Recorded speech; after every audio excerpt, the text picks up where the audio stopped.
Mula Negros Island sa Visayas, umabot na sa Luzon, partikular sa Bicol Region, ang epekto ng pagputok ng Bulkang Kanlaon nitong Lunes. Sabi ng Pag-asa sa Luzon at ng PHIVOLCS na mataan sa iba't ibang bahagi ng Bicol ang volcanic haze mula sa Bulkang Kanlaon. Ang volcanic haze o yung volcanic particles na humalo sa ulap ay nakita sa mga probinsya ng Albay, Masbate, Camarines Sur, Camarines Norte at Sorsogon. Sabi ng PHIVOLCS, mapanganib ito sa kalusugan lalo sa mga taong may sakit sa baga. Kaya paalala nila maiging magsuot ng face mask.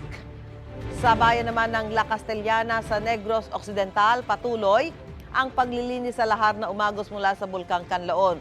Gumagamit na ng heavy equipment ang mga taga roon para mapabilis ang paglilinis. Paalala ng mga otoridad kapag nakahawak ng lahar, agad maghugas ng kamay. Dahil naman sa pag-agos ng lahar sa ilog, nakararanas ng problema sa supply ng inuming tubig sa bayan.